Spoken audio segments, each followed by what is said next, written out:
আরও এক শিরোপা জয়ের আনন্দে ভাসছে ভারতীয় ফ্যানরা। মুম্বাই কলকাতার রাস্তায় নেমে হাজারো সমর্থকের বিজয় উদযাপন।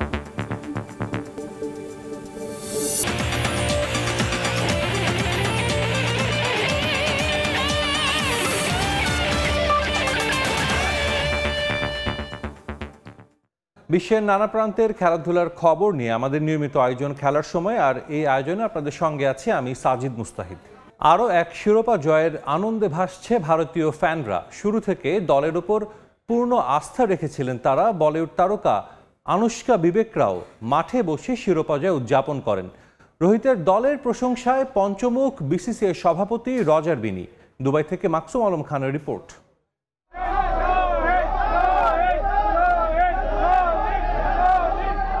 আসর জুড়ে বড় ইনিংস খেলতে পারেননি, তবে ফাইনালে বাজিমাত।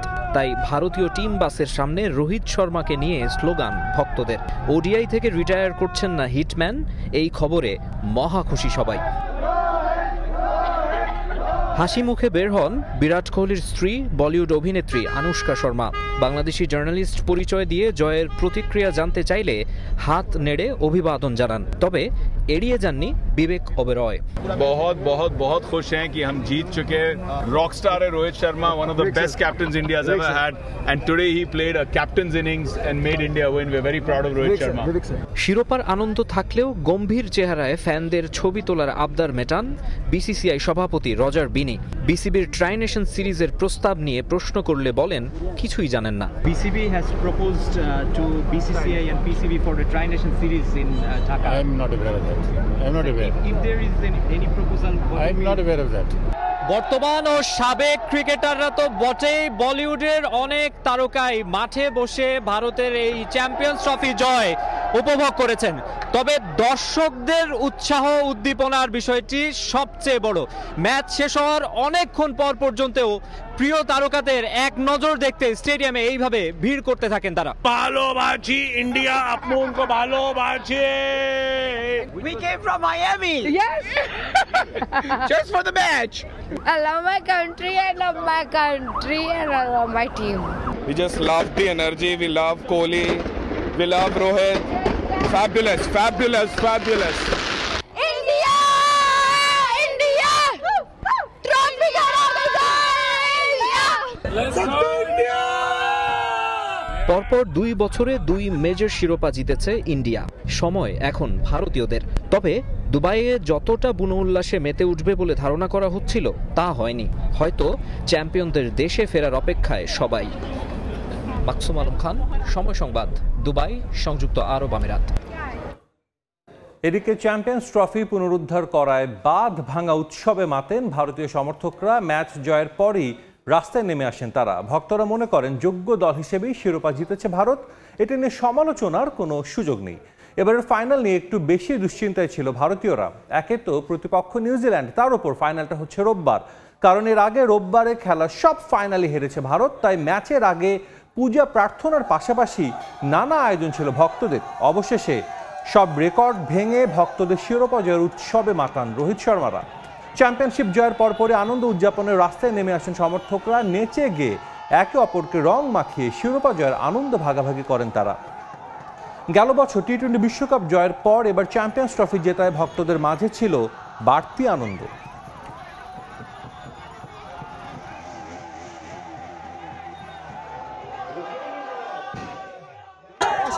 ইন্ডিয়া অসাধারণ খেলেছে।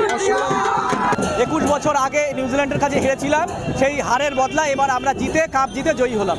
আনন্দ হচ্ছে, ইন্ডিয়া জিতে গেছে।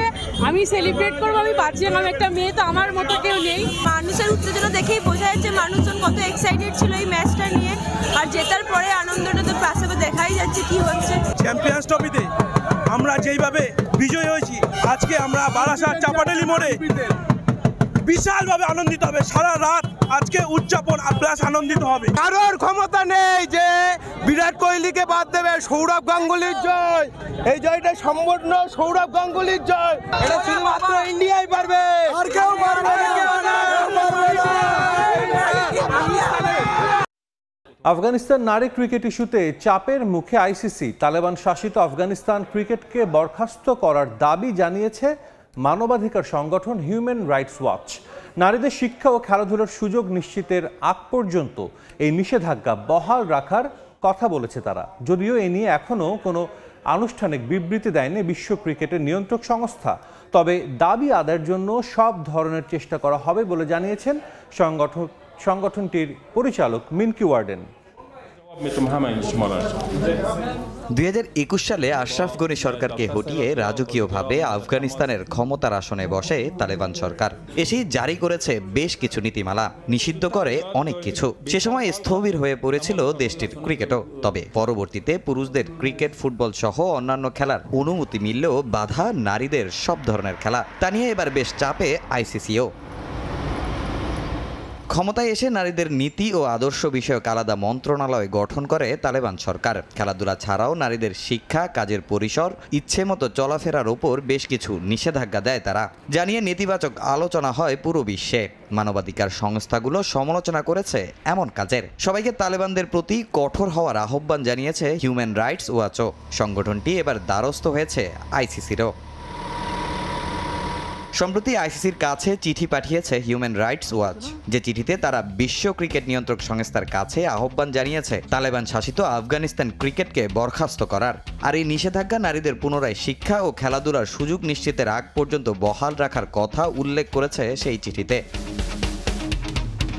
এছাড়া সংগঠনটি 1999 সালে তালেবান শাসন আমলে নারীদের খেলায় বাধা প্রদানের জন্য আফগানিস্তানের জাতীয় অলিম্পিক কমিটি নিষিদ্ধ করার কথাও উল্লেখ করে। আন্তর্জাতিক অলিম্পিক পারলে আইসিসি কেন পারছে না তা নিয়ে প্রশ্ন রাখে তারা। যদিও এ নিয়ে এখনো কোনো বিবৃতি দেয়নি আইসিসি, তবে সম্প্রতি এ বিষয়ে গণমাধ্যমের মুখোমুখি হয়েছে সংগঠনটির পরিচালক। অলিম্পিক চার্টার অনুযায়ী খেলাধুলার সুযোগ পাওয়া প্রতিটা মানুষের অধিকার, কিন্তু তালেবান নারীদের খেলাধুলা থেকে পুরোপুরি বঞ্চিত করছে, যা অলিম্পিক নীতির পরিপন্থী। এই পরিস্থিতিতে আইসিসির উচিত নারীদের প্রতি বৈষম্য দূর করতে কার্যকর পদক্ষেপ গ্রহণ করা। 2021 সালে নারীদের ক্রিকেট নিষিদ্ধ হওয়ার পর থেকে অস্ট্রেলিয়াতে শরণার্থী হিসেবে আছেন আফগান বেশিরভাগ নারী ক্রিকেটাররা। সেখানেই ক্রিকেটটা চালিয়ে যাচ্ছেন তারা। তবে তালেবান সরকার আসার পর পুরুষ দল পেলেও আফগান ক্রিকেট বোর্ড থেকে কোনো আর্থিক ও লজিস্টিক সহায়তা পাচ্ছেন না নারীরা। তামিম হোসেন, সময় সংবাদ। ইউরোপিয়ান ক্লাব ফুটবলে গেল মৌসুমে ফুটবলারদের বেতন বাবদ 658 মিলিয়ন ইউরো খরচ করেছে পিএসজি। ইউরোপিয়ান ক্লাব ফাইন্যান্স ও ইনভেস্টমেন্ট ল্যান্ডস্কেপের প্রকাশিত এক তালিকায় পিএসজির পর 558 মিলিয়ন ইউরো বেতন দিয়ে অবস্থান করছে ম্যানচেস্টার সিটি। 3 ও 4 যথাক্রমে 2 স্প্যানিশ জায়ান্ট রিয়াল মাদ্রিদ ও বার্সেলোনার অবস্থান। ইউরোপিয়ান ক্লাব ফুটবল মানেই টাকার ছড়াছড়ি। কোন দল কার চেয়ে বেশি অর্থে ফুটবলার দলে ভেড়াবে তা নিয়ে রীতিমতো প্রতিযোগিতা চলতে থাকে। মোটা অঙ্কে ফুটবলারদের দলে ভেড়ানোর এই প্রথায় কখনো এগিয়ে থাকে রিয়াল মাদ্রিদ, কখনো ম্যানচেস্টার সিটি, কখনো আবার সবার উপরে থাকে পিএসজি, বার্সেলোনার মতো দলগুলো। ফুটবলারদের দলে ভিড়িয়েই তো আর দায়িত্ব শেষ না ক্লাবগুলোর। বেতন সহ নানা সুবিধা নিশ্চিত করতে হয় তাদের। ফুটবলারদের বেতন দেওয়ার এই হিসেবে 2023-24 মৌসুমের সবচেয়ে বেশি বেতন দেয়া ক্লাবের এক তালিকা প্রকাশ করেছে ইউরোপীয় ক্লাব ফাইন্যান্স ইনভেস্টমেন্ট ল্যান্ডস্কেপ। বছর জুড়ে ফুটবলারদের সবচেয়ে বেশি বেতন দেয়া এই তালিকায় সবাইকে অবাক করে শীর্ষে জায়গা করে নিয়েছে লিগ 1-এর ক্লাব প্যারিস সেন্ট জার্মেই। গেল মৌসুমে ক্লাবটির বেতন বাবদ ব্যয়ের পরিমাণে চোখ চরক গাছ হবে যে কারো। 2023-24 মৌসুমে প্যারিসের এই ক্লাবটির বেতন ছিল 658 মিলিয়ন ইউরো, বাংলাদেশি মুদ্রায় যার পরিমাণ দাঁড়ায় 8,662 কোটি টাকা। এই অর্থের পরিমাণ প্যারিসের ক্লাবটির অর্থনৈতিকভাবে শক্তিশালী হওয়ারই প্রমাণ দেয়। পিএসজির চেয়ে 100 মিলিয়ন ইউরো কম বেতন দিয়ে এই তালিকার 2-এ অবস্থান ইংলিশ প্রিমিয়ার লিগের ক্লাব ম্যানচেস্টার সিটির। গেল মৌসুমে ফুটবলারদের বেতন দিতে তারা ব্যয় করেছে 554 মিলিয়ন ইউরো, অর্থাৎ 7,293 কোটি টাকা। তবে সিটির পরেই বেতনের এই তালিকায় আছে স্প্যানিশ জায়ান্ট রিয়াল মাদ্রিদের নাম। 505 মিলিয়ন ইউরো ব্যয় করেছে এক মৌসুমে ফুটবলারদের বেতন বাবদ। আর রিয়ালের চেয়ে কম টাকা ব্যয় করে তালিকার 4-এ জায়গা পেয়েছে আরেক স্প্যানিশ জায়ান্ট বার্সেলোনা। বেতন বাবদ 476 মিলিয়ন ইউরো, অর্থাৎ 6,236 কোটি টাকা খরচ করেছে কাতালানরা। এদিকে এই তালিকার 4 ও 5-এ আছে যথাক্রমে ইংলিশ ক্লাব লিভারপুল ও জার্মান জায়ান্ট বায়ার্ন মিউনিখ। 449 ও 430 মিলিয়ন ইউরো বেতন বাবদ গুনতে হয়েছে এই দুই ক্লাবকে। এছাড়াও এই লিস্টের 7 নম্বরে আছে ম্যানচেস্টার ইউনাইটেড। বাভারিয়ানদের থেকে 1 মিলিয়ন ইউরো কম 429 মিলিয়ন ইউরো খরচ করেছে রেড ডেভিলরা। তালিকার 8, 9 ও 10-এ আধিপত্য 3 ইংলিশ ক্লাবের। চেলসি, আর্সেনাল ও অ্যাস্টন ভিলার বেতন বাবদ গেল মৌসুমের ব্যয় যথাক্রমে 395, 381 ও 292 মিলিয়ন ইউরো। তাজিন খন্দকার, সময় সংবাদ। ফুটবল ক্লাব বার্সেলোনায় ফেরার স্বপ্ন পূরণ হচ্ছে না নেইমারের। ব্লগরানের স্পোর্টিং ডিরেক্টর ডেকো সাফ জানিয়ে দিয়েছেন, আসছে গ্রীষ্মকালীন দলবদলে ব্রাজিলিয়ান তারকাকে নিয়ে কোনো পরিকল্পনা নেই বার্সার। নেইমারের অফ ফর্মের জন্যই এই সিদ্ধান্ত বলে জানান তিনি। সপ্তাহ খানেক ধরেই বেশ গুঞ্জন, আবারও ফুটবল ক্লাব বার্সেলোনায় ফিরছেন নেইমার। আসছে গ্রীষ্মকালীন দল বদলে তাকে দেখা যাবে কাতালোনিয়ায়। তবে গুঞ্জন উড়ে যাচ্ছে বাতাসে, আপাতত তা সত্য হবার সম্ভাবনা শূন্যের কোটায়। দলবদলের বাজার উলটপালট করে রেকর্ড পারিশ্রমিকে বার্সেলোনা থেকে পিএসজি পাড়ি জমান ব্রাজিল তারকা। ফ্রান্স চ্যাপ্টার শেষ করে সৌদি আরবে ফিরেও আলোচিত ছিলেন নেইমার, সেটা ম্যাচ না খেলেই মোটা অঙ্কের অর্থ উপার্জনের জন্য। অবশেষে সব পাট চুকিয়ে তিনি আবারও ফিরেছেন শৈশবের ঘর সান্তোসে। নেইমারের ব্রাজিল ফেরার পর থেকে আবারও আলোচনা, ল্যাতিন আমেরিকা ছেড়ে তিনি ফিরছেন ইউরোপে, সেটা আবার আসছে মৌসুমেই। পছন্দের ক্লাব বার্সেলোনাতেই দেখা যাবে তাকে, এমন খবর ফলাও করে প্রচার করে বিশ্বের বিভিন্ন গণমাধ্যম। তবে সব আলোচনায় একেবারে জল ঢাললেন বার্সার স্পোর্টিং ডিরেক্টর ডেকো। আমি মনে করি না নেইমারের বার্সেলোনায় ফেরার কোনো সুযোগ আছে। আসছে গ্রীষ্মকালীন দল বদলে তাকে নিয়ে আমাদের কোনো পরিকল্পনা নেই। তার ফর্ম আমাদের ভাবিয়েছে, এজন্য এমন সিদ্ধান্ত। এছাড়াও ড্রেসিং রুমের পরিবেশের কথাও আমাদের ভাবতে হয়েছে। সান্তোসে ফিরে শুরুটা ভালো না হলেও দ্রুতই নিজেকে গুছিয়ে নিয়েছিলেন নেইমার। শেষ কয়েকটি ম্যাচে দেখিয়েছেন নিজের ম্যাজিক। এছাড়াও সম্প্রতি বিশ্বকাপ বাছার জন্য তাকে বিবেচনায় রাখে ব্রাজিল টিম ম্যানেজমেন্ট। এদিকে বার্সেলোনা আগ্রহ না দেখালেও নেইমার যে আবারও ইউরোপে ফিরছেন এটা নিশ্চিত। তার এজেন্টের পক্ষ থেকে মিলেছে এমন আভাস।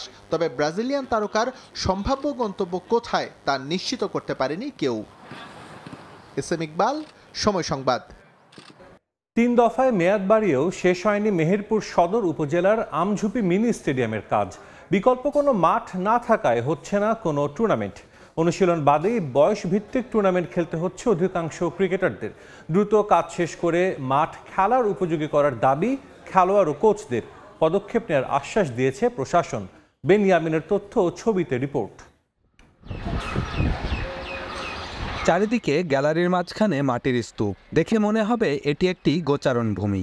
অথচ মেহেরপুরের আমঝুপির এই স্কুল মাঠটি একসময় জমজমাট থাকত ফুটবল আর ক্রিকেটের উন্মাদনায়। মাঠের কানায় কানায় পূর্ণ থাকত দর্শকে।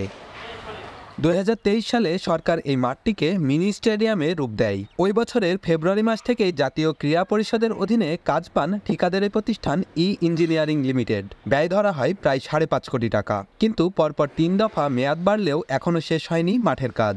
মাঠটার এই অবস্থার কারণে গত 3 বছর যাবৎ আমাদের খেলাটা একেবারে প্রায় শেষের দিকে চলে এসছে, যার কারণে আস্তে আস্তে আস্তে এখান থেকে খেলোয়াড় যারা তৈরি হবে তারা দূরে সরে যাচ্ছে। ঠিকাদার প্রতিষ্ঠান এই কাজ নিয়েছে, তারা বিগত 2 বছর এই অবস্থায় আমঝুপি মাঠটাকে পরিত্যক্ত অবস্থায় ফেলে থুয়ে চলে গেছে। জাতীয় দলের সাবেক খেলোয়াড় ইমরুল কায়েস একাডেমির ক্রিকেটাররা অনুশীলন করেন এই মাঠে। এখান থেকেই অনেক ক্রিকেটার অংশ নিচ্ছেন বয়সভিত্তিক টুর্নামেন্টে। মাঠের বেহাল দশায় ইনডোরেই অনুশীলন করে অংশ নিতে হয় প্রতিযোগিতামূলক আসরে। ব্যাটিং বোলিং করে ইনডোরে যে বলটা এভাবে রিলিজ করতে হবে, সেখানে কোথায় কি সমস্যা, কেন টার্ন করে না, যে মাঠে বুঝো সেটা পায় না। এই মাঠে যদি না পড়ে থাকতো আমাদের টুর্নামেন্ট চলতো, তারপরে প্লেয়াররা ভালো খেলতে পারতো। নানা জটিলতায় মাঠের কাজ শেষ হয়নি, এমন অজুহাতে দায় এড়ানোর চেষ্টা ক্রীড়া পরিষদের প্রকৌশলীর। ঠিকাদার প্রতিষ্ঠান বলতেছে 20 দিনের ভিতরে আমরা কাজটা একটা পর্যায়ে নিয়ে চলে আসবো। আশা করি নির্দিষ্ট মেয়াদেই সম্পন্ন হবে, তারপরেও যেন এই মেয়াদের মধ্যে সম্পন্ন হয় আমরা সেই বিষয়ে কঠোর মনিটরিং করব। আগামী জুনের মধ্যে মাঠের কাজ শেষ করতে আবারও সময় বাড়ানোর আবেদন করা হয়েছে। বেনিয়ামিন, সময় সংবাদ, মেহেরপুর। এই ছিল খেলার সময়। সঙ্গেই থাকুন সময়ের।